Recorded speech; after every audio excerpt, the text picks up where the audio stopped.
Go to the book.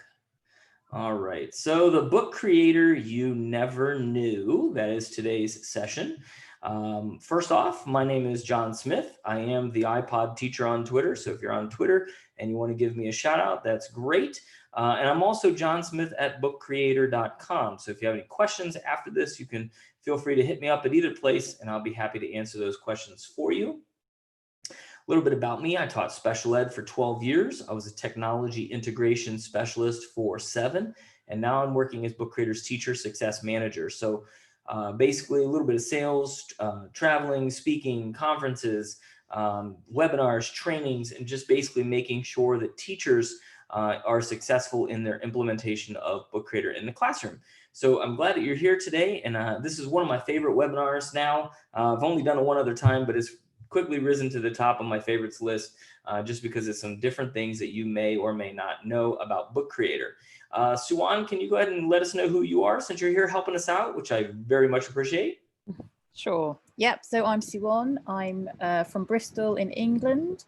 I work as a teacher support specialist. So if you have any questions about how to use the app, you might be able to get in touch with me. I am married, I have a 12-year-old daughter who I homeschool, and I taught English as a foreign language for 4 years in France, Germany, Hong Kong, and Japan. Excellent. All right. Well, again, thank you, Suwan, for being here. I really appreciate it. So today's agenda, I am going to walk you through some deep secrets in Book Creator and show you some things that you may or may not have known about. In Book Creator. This is being recorded live on YouTube. So after today, if you want to watch it again, you can certainly hit up our YouTube channel and you can take a look at this video anytime you want or share it with other people as well. All right, so I'm going to back out of this book. And the first place that we're actually going to go to, and it sounds maybe a little silly, is we're going to go to the teacher dashboard. So a couple of things in the teacher dashboard that are not necessarily hidden features or tricks, but they are things that come up a lot. And so I want to make sure that we address these. And the first is this library right here that says My Books, the one with the lock on it. This book library is really just a good place for you to try things out. It's not a library that's going to be shared with students. It's not a library that people can join. I mean, as a matter of fact, if I click inside this book, this library, there is no join code here. So a lot of people get confused by that and they send us support tickets saying, we can't have, nobody can join our library. Where is the join button? And 99.9% of the time, it's because you're in this My Books library. So I just want to make sure that you know that the My Books library is really, again, just for you. It's a rough draft, personal space where you can try things out.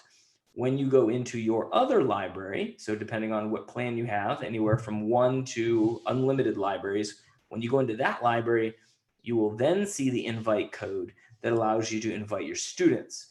All right, so that's number 1. The second thing that I want to make sure that we talk about in terms of libraries is the library settings. So a lot of times people don't realize this, but if you go inside your library, up to the top right, there is a gear. And there are some cool features in here that may help you and your students out. So if I click on this gear, we have a whole bunch of toggle switches here. This is also where you can rename your library. So if you click inside here, you can change the name of it. But then we have these toggle switches. And so I want to spend a couple seconds explaining the toggle switches. The first one, you can turn on or off Google image search. And I know some people think, why would I ever want to do that? And the short answer is, maybe you don't want kids stealing images from the Googs anymore, right? Maybe you want them to find their own images or draw their own images. So this is a really good place to do that. You just turn this off. And then the ability to search through Google through Book Creator is not there.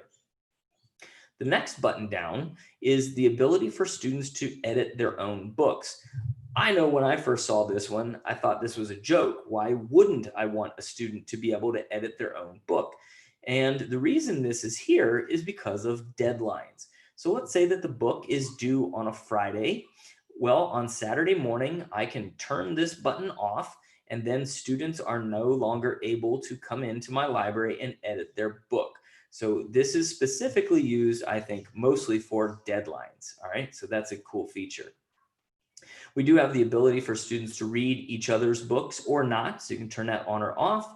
If you do turn this off where students or on so that students can see other student books, they do have a little drop down to the top left that they'll have to click in order to see other student books. We also have the ability to turn on collaboration. This is different from a teacher's ability to turn on collaboration. What this does is it allows students to open up their book to collaboration to other students. So some teachers like that ability, some teachers are scared of that. So it's totally up to you, but that is where that feature is. And we also have the ability for students to publish their own books online with or without the teacher help. So if you turn this on, then students can publish their own books online, no need for the teacher to approve it. And again, sometimes teachers like that and sometimes they don't. And again, just real quick, we can archive a library here. And if you want to publish the entire library, you click publish the library here. It asks you a few questions, you fill that in, and then one link, all of the books inside that library are now viewable by anybody with that link. All right, so there's a couple of things in your teacher dashboard that I don't think that teachers always know about. Another thing inside your library, it's not in the settings, but it's right here to the top left. There's a little drop down right here. And so if I click on this drop down, this is a good way to sort books. Now, I don't have a lot of people invited in here, but if I had a bunch of authors underneath here, a bunch of students, I can actually click on a student name and it will only show me the books that that student has made. All right, which is really good because right now it's set up to see everyone. So maybe I have just a pile of books in there and I don't want to see those. I just want to see John's books. So I click on John and it shows me only his books. Or I want to see the book creator team books. So you just click on those and it will be able to kind of sort and filter out that library. All right, and then the next thing inside your teacher dashboard that I want to bring your attention to is brand new. All right, brand new, and that is our our book creator certified author program. This came out 2 weeks ago, I guess, and we've already had over 1,000 teachers complete this program, and it's really awesome. So the first time you do this, you're going to click on the resources tab, and you'll see we have all these wonderful resources by grade level and subject. We have all these crazy cool books written by our book creator ambassadors. But if you scroll down even further, there's a little tab that says become a certified author.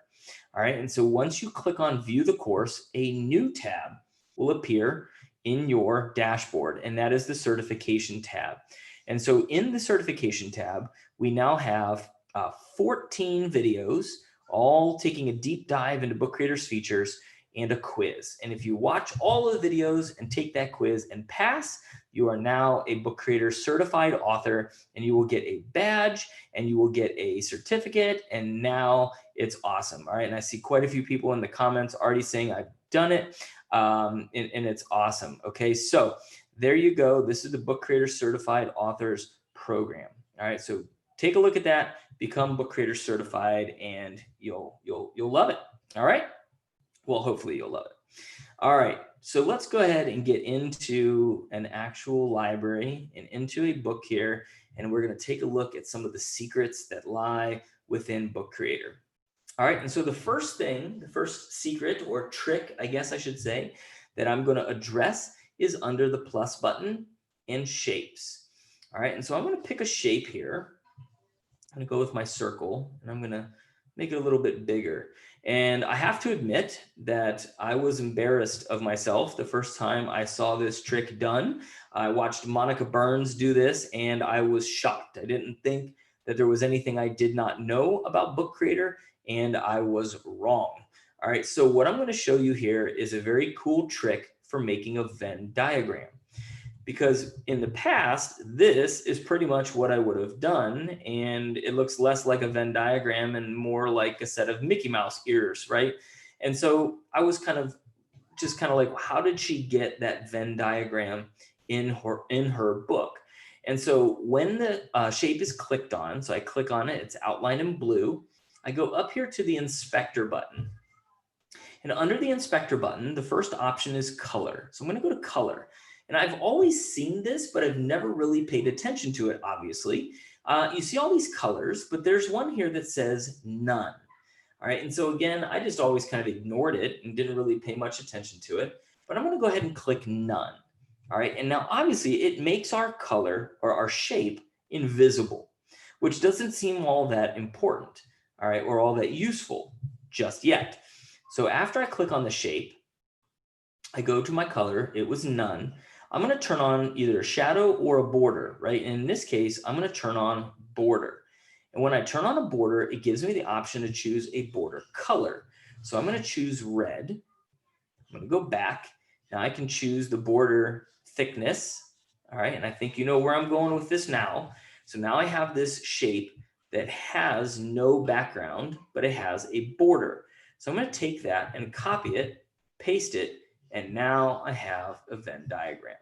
And so again, I thought I knew everything about Book Creator, and then I watched Monica Burns do this on a webinar, and I was just absolutely floored. So now we have the ability to create a Venn diagram that doesn't have that background to it. Okay, so I thought that was really cool, super exciting. Definitely will help your students out as they're making graphic organizers, mind maps, things like that that are going to help them with their writing. The ability to have this background vanish inside of a shape is really, really cool.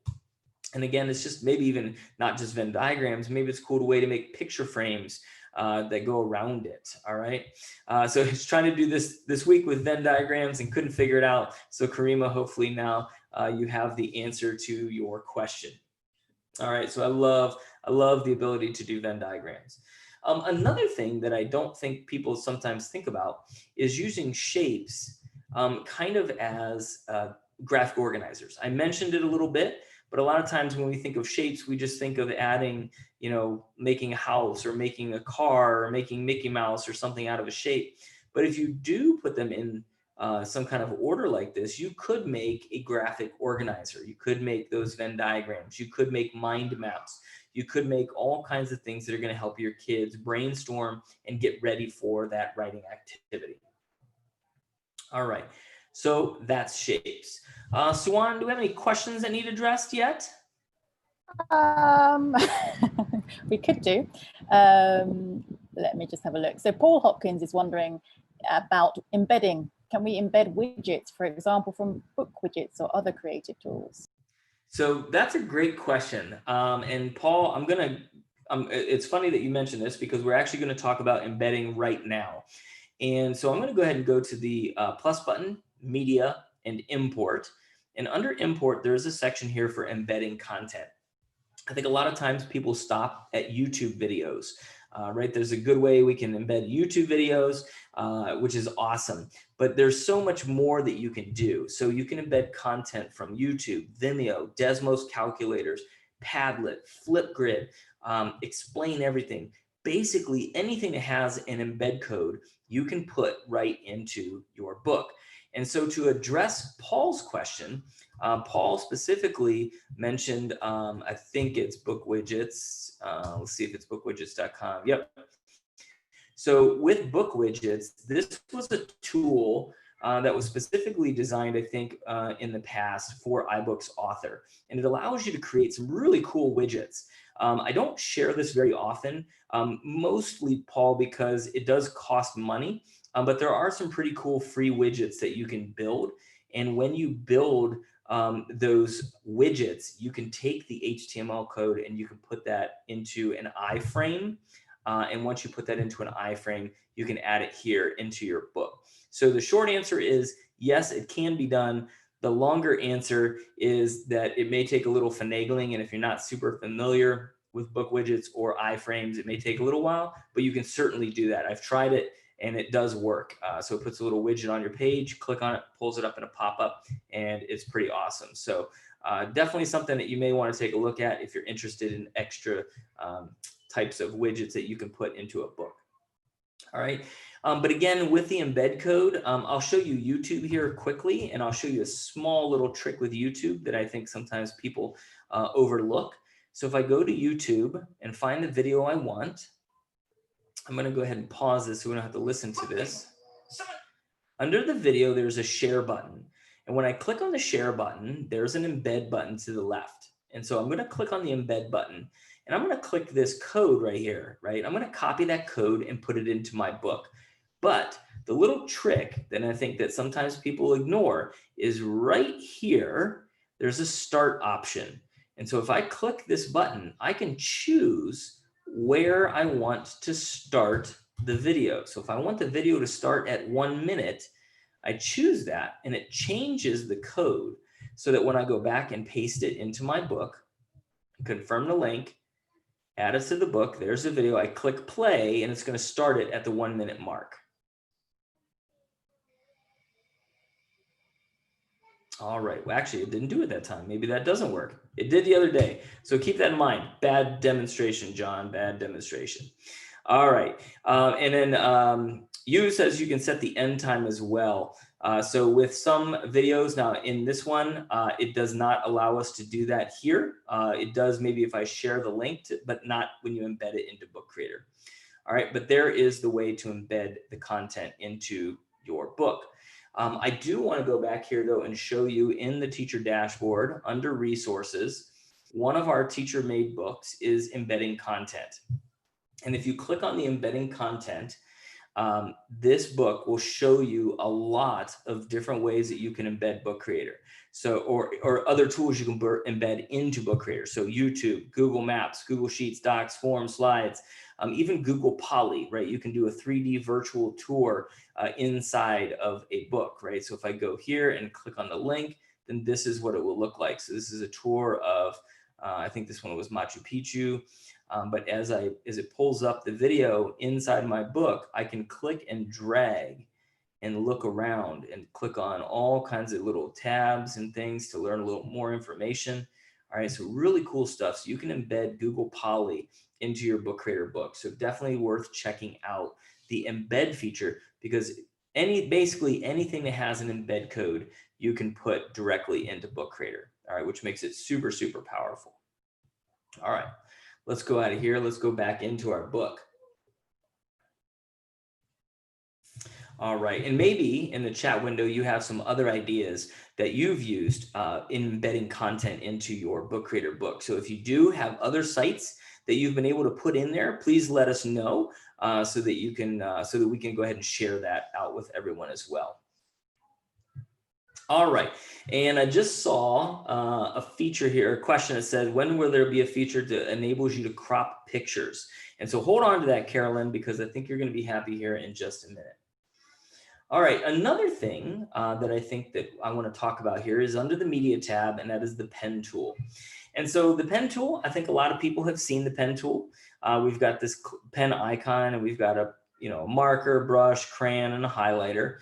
One of the things that we have here too are all these different colors. If you've never used the pen tool, I highly recommend checking out Magic Ink, because with the Magic Ink, as you draw, the color changes automatically. Your kids will go bananas over this, I promise. They will love this feature. All right, so that's Magic Ink. But one of the tools that we have under here is the auto draw. And so with the auto draw, I'm going to draw a picture using my trackpad, which is normally probably one of the worst experiences on a computer you can come up with, right? So I'm going to try to draw a bike. All right, and as I'm drawing my bike, I'm very upset because the tires are not the same size. It looks like deformed donuts. All right, but as I'm drawing, auto draw at the top is trying to figure out what it is I'm drawing. Is it a tractor? Is it a drum set? No, it's a bike. So I click on bike and it fixes my drawing. If I click this X box here to the left or to the right, I can go back in here and change my colors. And then I can choose this fill bucket. And now I can fill in this Magic Ink bike that I've made. Once I hit done, I've got this bike. I can click and resize it. I can move it around and I can rotate it, make it pop some wheelies. All right, so the Magic Ink is awesome. But one of the tools that I want to show under this pen tool that I think that some people don't realize is there or kind of dismiss is the ability to add emojis. So two things with emojis. One, this is one of my favorite stories. I had a group of students and their teacher email me and said, we are doing books all about ourselves. And my students are upset because none of the emojis, right? None of these icons down here look like they do.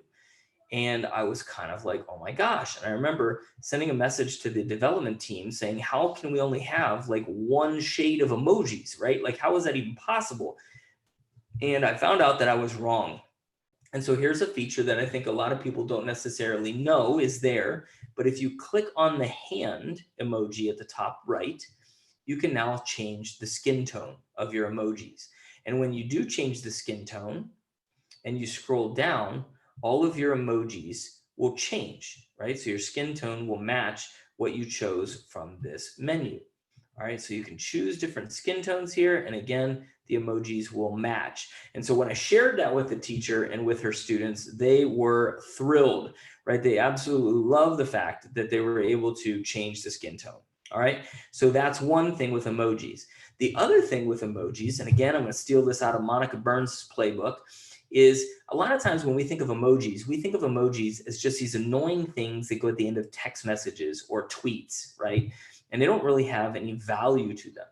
But if I do something like, if I type in like shark, right? Or I don't know, like lamp, right? Or something, I can take these emojis and then I can resize them and bring them down. And now instead of annoying little things that happen at the end of text messages or tweets, these emojis have become design elements. So now I'm using them almost like clip art. I'm using them like,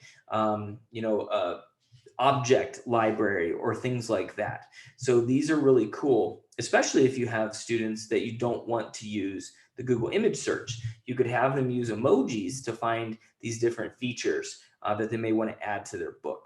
Okay, so that's how you can use emojis. So use them as design elements, research article on sharks, or, you're talking about a couch or lamps or things like that. Have some fun with emojis, but think about them kind of in a different kind of way. All right. Another thing that we're going to talk about here with the drawing tool has to do with our accessibility options. So we do have a webinar that talks all about our accessibility options, but one of the things that you can do is if you hit the tab button in Chrome, all right, so if I click on oops, I hit the wrong button, sorry about that.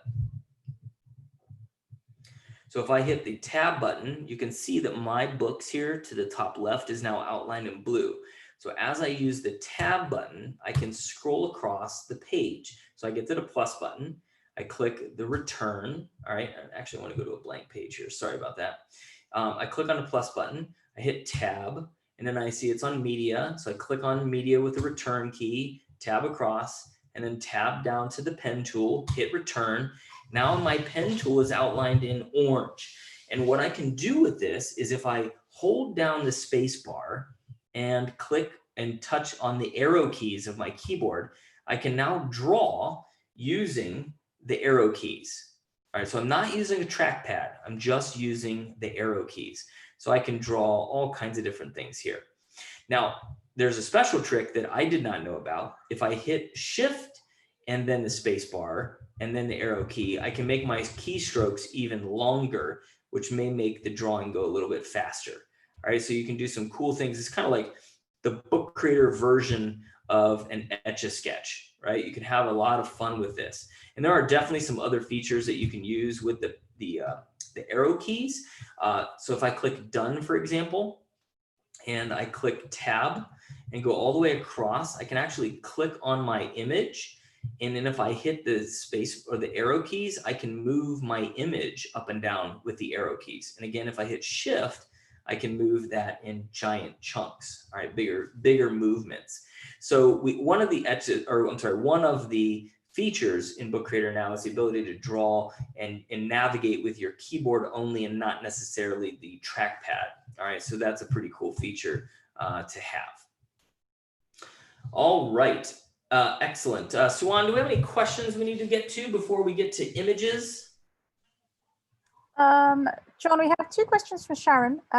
One, she wanted to find out what would be some of the uses for the transcript feature. And two, can you explain what alt text would mean for the people who use screens? Yeah, absolutely. And actually both of those we'll talk a little bit about here too when we get to images. But specifically the transcript feature, why would I use that? So Sharon's asking about the record button here. And if I go ahead and click record, Good morning, everybody. Jon Smith here. Hope you're having a great day. Click stop and use recording. And so now I have this nice audio button, all right, in my book, and you can hear me reading the page, right, or reading some text or just saying something, which is really awesome. And so the question is, why would I have a transcript? So with the audio button, if I click on this and then click the inspector, there's a button here that says add a transcript. And so I can choose from 120 different languages in order to add that transcript. I'm going to say generate automatically, and it's going to go ahead and generate this transcript. And so the question is, why would I do this, right? Why wouldn't I just type the information on the page? Why would I have it? Well, sometimes when kids are making books or teachers are making books, it's fun to have sound effects in the background, right? Or it's fun to have you hear what that student's voice actually is. All right, and so when the transcript is here, if I click on it, I can see the text. There's a slight issue with this though, and I'll bring in a personal story that kind of highlights this. I probably never would have ever used this transcript feature, right? I don't think I probably would ever have done it. But then a couple months ago, I had something happen to me and all of the accessibility features came full circle. Because normally in my life, I would read the text over here, I'd click on the play button, I'd enjoy the sounds, I'd enjoy hearing what I got to hear. I was on a phone call, I was canceling my cable subscription, and as I'm holding the phone up to my ear, this blood-curdling screech went through the phone and through my ear. And instantly, my ear, it felt like somebody stabbed me in the head with a knife. I was having a difficult time, my ear was ringing, it was bad. Well, within minutes, I lost hearing in my ear, and I lost it for almost 15 hours. And so during that time, I was sitting there thinking, I need accessibility options. Because if I'm reading somebody's book and I see this play button and I can't hear, now I want to know what that play button is all about. And if there is no transcript written there, then I don't know. All right, and so I really think that is a very powerful feature to be able to have. So that's what transcripts are for. Suwan, I forgot what the second question was. The second question was about alt text. What is the need of alt text for screen readers? Awesome. So the alt text for screen readers, if I go into, let's say I add an image from Google here. So if I go into add an image, oops. And I find the image that I like, we'll go with this guy and we hit select. What the alt text does is here's the image. And so if I'm, again, a person with visual impairments this time, and I can't see what's in the book, I can click the play button and I can have that book read to me and I'm fine, right? I like it. It reads all the text, it plays all the videos, it plays all the audio, everything's great. But what it doesn't do is it doesn't tell me what this image is. So if I have visual impairments, I've got this whole book where I don't see anything, including those images, right? So I'm losing out on some of the content. So if I click the inspector button, one of the options here is for alternative text. And when I do, what I can do is type something in that explains what that image is all about. And so now when the book is being read to you, it will read all of the text, it will play all of the videos, but it will also read the alt text so that you can understand what is going on with those images. All right, so it's a very good, great question. Absolutely a fantastic question. Okay, while we're talking about images, I think this is a good opportunity then to talk about different ways that you might be able to use images. So for example, maybe you can use an image as a visual table of contents. So when you add an image to a page, one of the options under the inspector is to hyperlink your image to a specific page, right? Or to a website. And so if I hyperlink it to a page, now when somebody clicks on that dog, it will take them to page 3, right? Or 4. So in this case, I'm thinking choose your own adventure stories would be awesome, where it would be great, right? So John, at the top, you've got text. John went to a pet store, and in that pet store, he saw a dog and a goldfish. Which was he going to buy? If he buys a dog, click on the dog, takes you to page 4. If you buy the goldfish, click on the goldfish, takes you to page 7. So if you have students who are desperate for, to try something different, right? They need challenge. They need more enrichment. Give them a choose your own adventure story as a challenge, right? Because I guarantee you, they'll have some fun with it. and it will really stretch their thinking. All right, so that's one thing. So thinking of a visual table of contents, choose your own adventure story, that kind of thing. Those are good good ideas for using links in images. Another thing with images that I think is interesting, and I'm ashamed that I didn't know this. If I go to a tab and I search for something like, let's go GT 500, right? This is a car that I want to buy. So if I go to images, for a long time, I assumed that this was the only option, right? I click on the image I want. I either click and drag it to my desktop, or I download it, then I upload it into Book Creator, and I find the way to get that image into my book, right? That was the best way to do it. And then I was in a meeting with our founder in a school district, and we were having a good conversation, and he showed me a trick, and I was shocked that I didn't know this. So from here, if I just click and drag that image over to my Book Creator tab, and then down onto my page and let go, the image will now upload directly to my book. All right, and it didn't do it. Oh, Suwan. Let's try this again. Typical, right? That's the way it is. Let's try from this side. We go here, drag it onto the page, click, and then let go. It's going to work that time. There it is. All right, and so now I've got that image directly into my book, and I didn't have to save it to my computer and then upload it to my book. Okay. That is really cool. Now, Jane says, isn't that a copyright issue? Yes, it depends on where you get the image from, okay? So in this instance, I don't know where this image came from, so this is not something I would do and publish, but if I did find some copyright-free images that I found on another site or something, there's a trick for you, all right? So yeah, definitely be mindful of copyright issues. I'm certainly not telling you to just go steal images from the Googs, but it is possible. Okay. All right. Going back to images. I'm sorry, not images. I want to talk about the record button one more time because I did skip over a feature that I want to share with you. So I'm going to click on this, start recording, and I'm just going to say, my name is Jon Smith. Click stop. Use recording. All right, so now I have this audio button with a recording. And there's a really cool feature that, again, a lot of people don't know about. I'm going to add an image here. I'm going to take a picture of myself. I'm going to use that image, and I'm going to put that right into my book here. One of the options that we have with the audio button, so I could put it right here. You know, I could bring it to the front, and I could have that audio button right here so I can hear who I am. But one of the options that we have is clicking the inspector and saying, make the audio button invisible when reading. So what I can do now is I can take this audio button, I can stretch it out so that it fills the entire image. And then I'm going to go to read mode, right? And here's what our book looks like in read mode.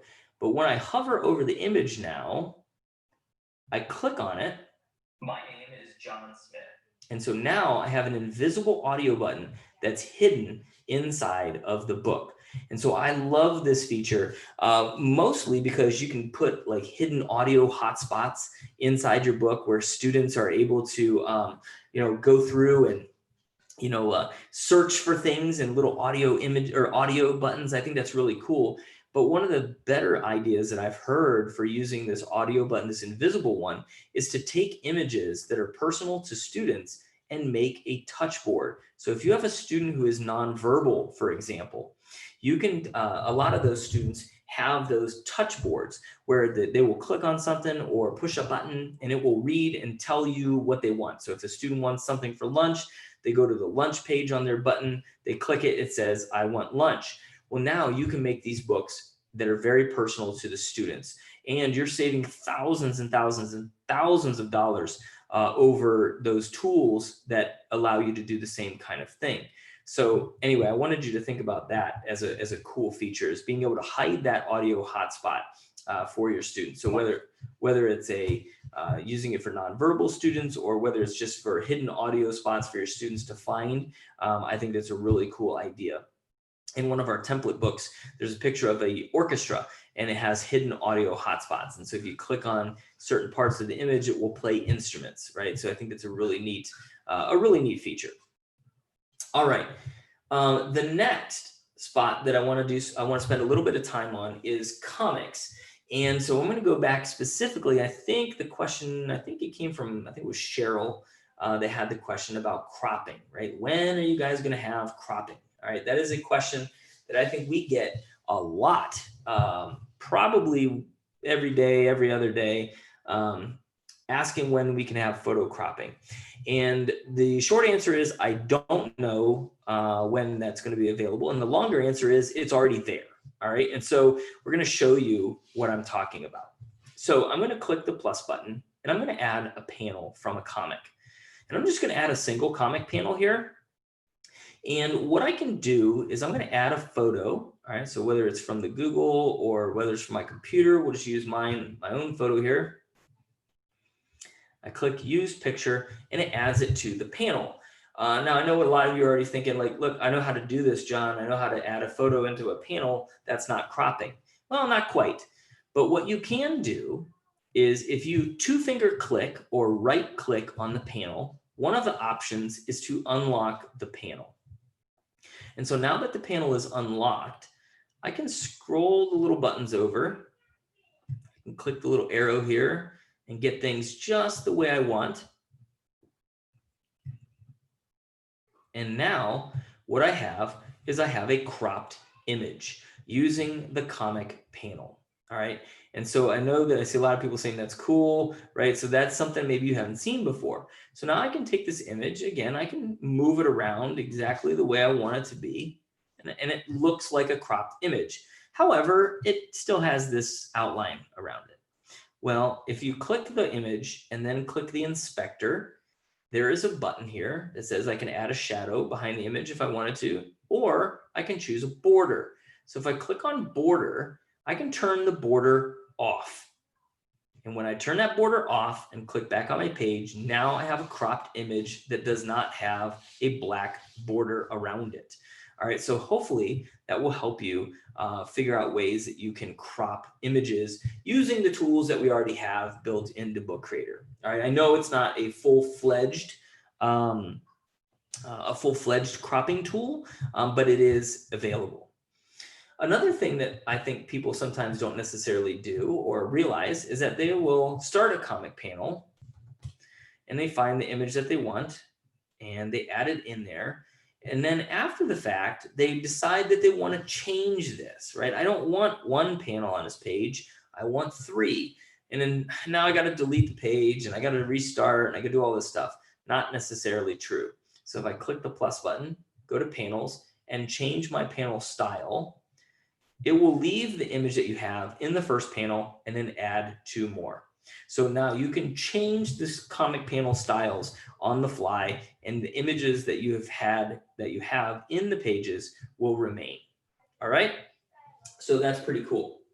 The other thing that I wanted to talk about with panels specifically is if you click on the panel once and then click the inspector, you can add a shadow behind the panel.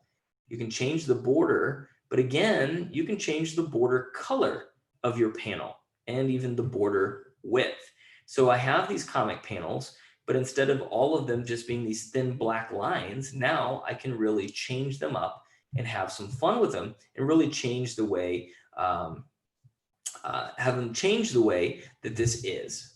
All right. So there you go. So that's something that you can do with panels. Another thing that you can do with panels, and I'm just going to go back to our panel here and I'm going to choose, let's just choose a single panel here for a second. If I 2-finger click and unlock, I'm going to resize this panel. All right, so there's my panel. And I'm going to choose to take a picture. So I take my picture, and you might be thinking, wow, that's really tiny. Why would we do this? Well, here's what I'm going to do. I'm going to take this image, and I'm going to move it over so that it looks like that. Right. Then I'm going to copy this panel, and I'm going to paste it again. And then I'm going to move my picture over. Whoops, I'm going to move my picture just so slightly. And then I'm going to paste it again. And I'm going to move my picture just ever so slightly. and I'm going to move it again, and I'm going to copy it, right? And you see where I'm going with this. So now I'm taking a image and I'm essentially just kind of having some fun with it and moving it around. So instead of just using a comic panel in the traditional kind of sense, I'm using the comic panel as a design tool, right? So I'm using it as a design element. So I'm really making my page a little bit funky, all right, having some fun with it. Now, something else that you could do with this is, and I just thought about this the other day, so let's just, let me copy and paste this a few more times just as an example. What you can do is you can mix all of this up, and now what I've done is I have created a puzzle.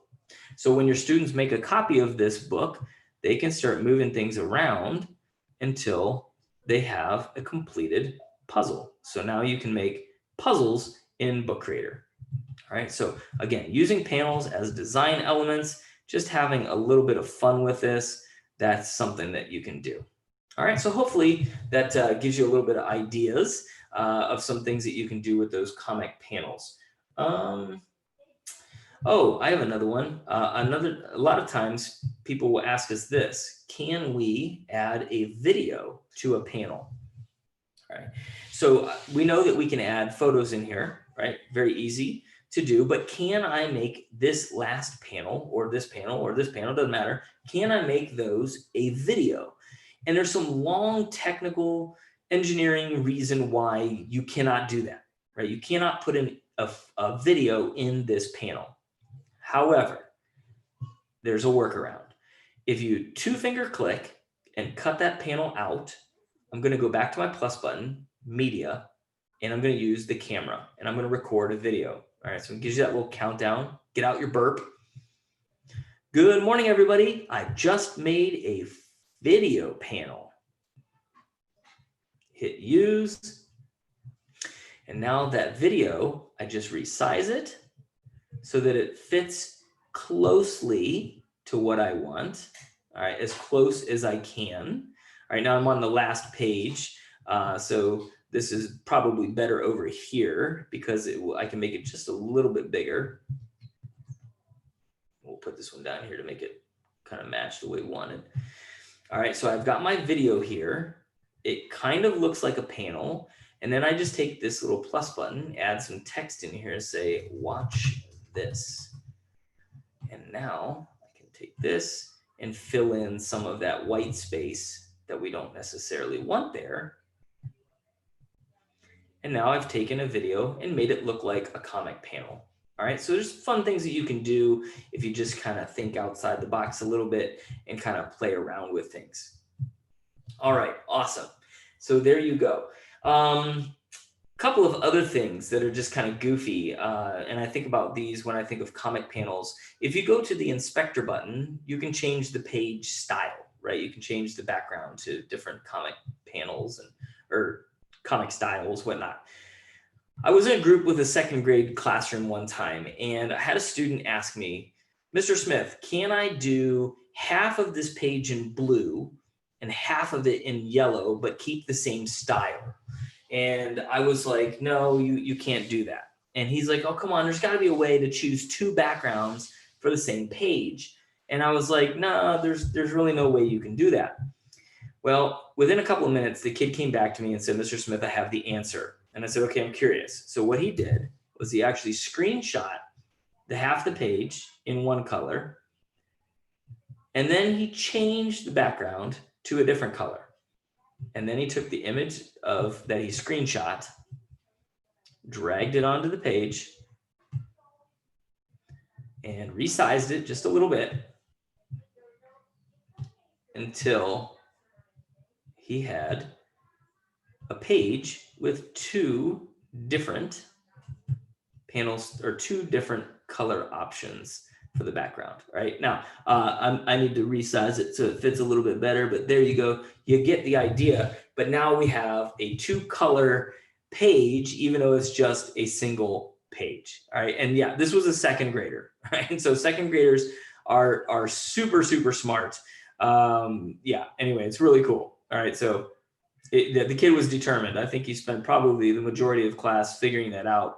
But once he did figure it out, he was super excited. And he shared it with every other kid in the class, right? So I think that's really pretty cool.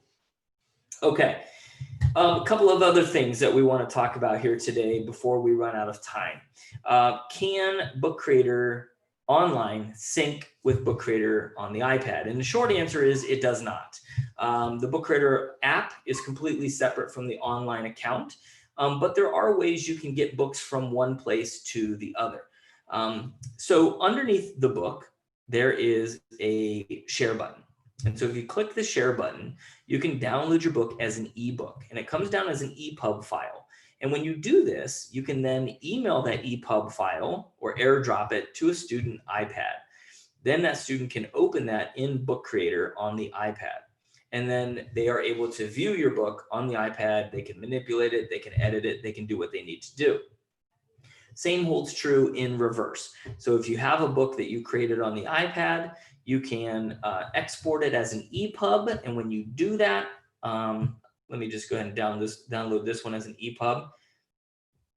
Just so I have it, when you click on this button here inside of a library, I click on the button that says import. So kid makes book on iPad, kid sends it to the teacher as an EPUB, and then I can, or either through email or AirDrop or even Google Drive, but then I can upload that EPUB from my computer. So I go to my downloads, I find my EPUB, I click open, and now I can bring that EPUB directly into my library and use it with my online account. Okay, so there's a couple of things that you can do in order to do that. All right. And so again, once it's uploaded, you'll see it gets added right here to this library, and it will make it a new book. All right, there we go. Hit done. There it is. So the same kind of process applies if you make your book on an iPad and then want to get it into your library. All right, another thing that I want to talk quickly about are templates. I think a lot of times as teachers, we get a little bit scared about templates, and there's no reason really to be scared about it. This is a template that I have made for every conference I go to, and it's basically just a getting to know you template. And so what happens here is I created this one-page template that I want my students to answer, and when they join my library, they will click on the icon down here at the bottom. It looks like 3 books. Click on that and say copy book. Now they're going to copy that book into my same library. And when they do that, it makes an exact copy that they can edit, but they can't, it won't mess up the original. All right. So this is a really cool feature. So you can create workbooks. You can create, just assignments, assessments, different things like that in Book Creator. And then your students just make a copy and then they can edit the copy. Another template that we've made is this Book Creator activity book. We made this yearbook activity. So similar kind of ideas. You make a copy, put it into your library, and then you can edit that copy. All right, so templates are not as difficult, I think, as they need, or as sometimes as we think they might be. I always love to share this example, again, of some really cool creative ways that I have seen teachers using Book Creator. This one just happens to be during like remote learning, but I do want to show you this page here. So this teacher decided to make read alouds for her students, and she did reach out to the author and ask for permission to do this, which was fantastic. But she took pictures of the actual book. She put those pictures into Book Creator and then added her own audio hotspots, as you can hear. Over the snow I glide. So you can hear her reading the book to her students. But then she also added videos, extension activities. Do you want to know more kinds of questions throughout this book? And her students loved it, right? So that's one. Now, definitely think about copyright rules and laws, things like that, and reach out to authors if you're thinking about doing that. But you could do that for language arts. You could do that for science. You could do that for anything, right? Here's a math book. Here's me explaining how to do these problems. Here's a video of me showing you how to do the problems so that when you go home, you're not stuck. Here's a template book that a teacher made where the template is daily lessons. So every week or every day during the week, the student had an activity to complete in their book. And so here, synonym match. So I'd take beautiful, I'd draw a line from beautiful to pretty, right? Because it's a synonym. So every kid made a copy of the book and then they had it to work in. So it's kind of a workbook kind of model. All right, and yeah, so this one definitely came about, Lori, because of the remote learning situation that we've all found ourselves in, right? So this is really, really cool. All right, so that's another example. Let's see what else. Oh, and just one that I'm thinking about doing. I teach a graduate course, and for the first time in 12 years, the graduate course is going to be online and remote. And so I actually built the entire course in Book Creator. And so when my students join me remotely, we go to day one, the introduction, and they can make a copy of this introduction, and then they can put their edits and notes and things in the copy.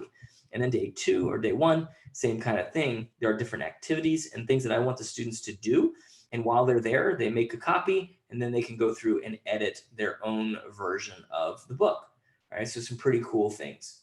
Now, I did show a couple of things here that may have you asking questions. One of them is, how do I get like this icon, right? How did I make this and where does it go? This is a Bitmoji, and to get Bitmojis into Book Creator, you go to the Bitmoji app, you create an account, you design your Bitmoji, and then up here to the top right, you get the Bitmoji extension. And so you download the Bitmoji extension, you sign in, and now you have all of your Bitmojis. And all you have to do is you just click and drag.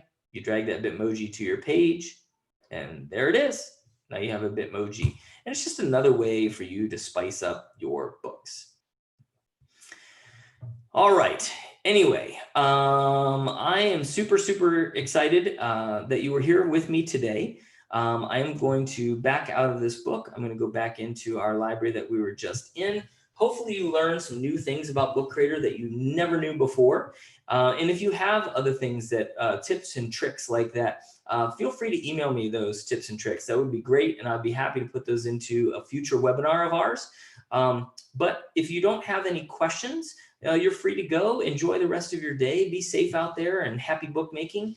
But if you do have questions, I'll stick around for the next few minutes or so and answer any of those remaining questions that we may have. So anyway, again, thank you, everybody. Hopefully you learned something new, and hopefully you'll be able to take that back to your students and to your classrooms. Stephanie, I just saw your question come through. How did you do the Choose Your Own Adventure book? So for the Choose Your Own Adventure book, all I really did was I created a page. All right, and just make a new page here. Create a page. And all I did was add a photo to it. All right, so if I just add an image in here. Once that image is there, then I click the inspector and decide where to hyperlink that image to. And so I want to hyperlink it to a page number. So I just put page 5. And now when I go to read mode and I click on the dog, it takes me back to page 5. So it's just a matter of, it's really just a process of trying to figure out what that might look like for your students and getting them to think about how to use images to link to different pages in the book. That's really all it really was. All right. Thank you again, everybody. Thank you so much. It will be available on YouTube probably in like an hour or two, maybe. I'm not real sure how long it takes for everything to get kind of finalized there through YouTube. Swan, how are we doing with questions? We have a couple. Maisha said, how do you make an image a background in a book? So that's a good question. And there really isn't a great way to do this right now. So if I click on this background here, I could just make the background white, for example. And then I could just hit the plus button and add a photo, right? Or maybe I choose something from my camera here. And I click on it. The problem is that the aspect doesn't quite fit, right? So if I want this image to fit the whole page, it covers everything up, okay? And it just kind of looks weird until I go to read mode. Once I go to read mode, then everything's fine. But up until that point, editing mode, it looks a little off, and I'm not sure where the edges of the pages are.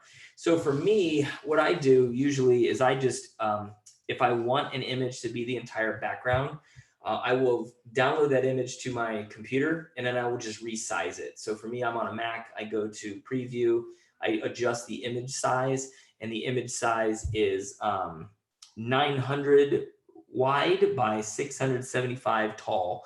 And I just adjust the image and save it and then bring it in, and it fills the whole screen. But we don't have a way to just say, make an image a background, at least not right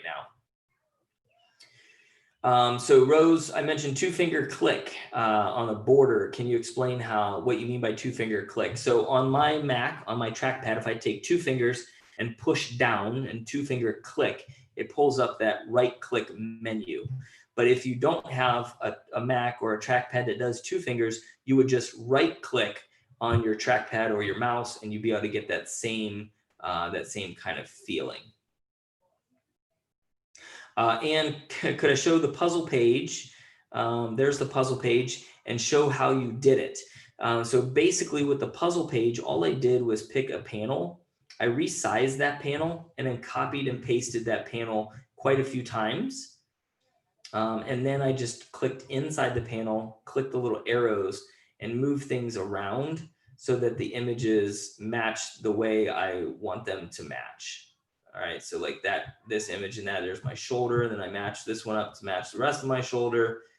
And there we go. So now these 3 images, it's the same image split up into 3s, and then I just drag these around and move the order to make my puzzle.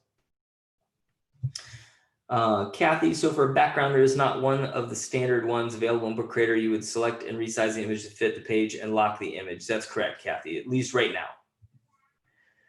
Dialdine, welcome back, Dialdine. Can I transfer my book shape landscape to landscape comic when I created with landscape? No, once you've started a book, you cannot change the style or format. Can you lock pages to make an escape room? That's a good question. You cannot lock a page. You can lock elements. I like your thinking though, and I'd love to see if you find a way to figure that out. So whoever that was, it came through as anonymous. I would love to see that work out. Yeah, so Lynn, you don't lock a page. You can lock elements of the page. So if I just 2-finger click or right click, I can say lock, and then that part of the page gets locked.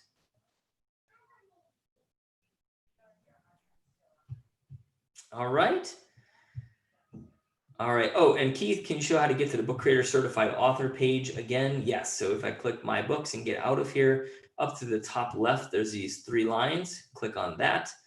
If you don't have a tab that says Certification, you need to go to Resources, scroll all the way down to the bottom, click where it says View Course for Book Creator Author, and then you click, then your certification tab will show up. Kathy, can you select all text boxes or other elements? No, you cannot. Unfortunately, you got to do each one individually right now. And Candace got her question answered as well. All right, I'm going to stop sharing, and we're going to stop the broadcast.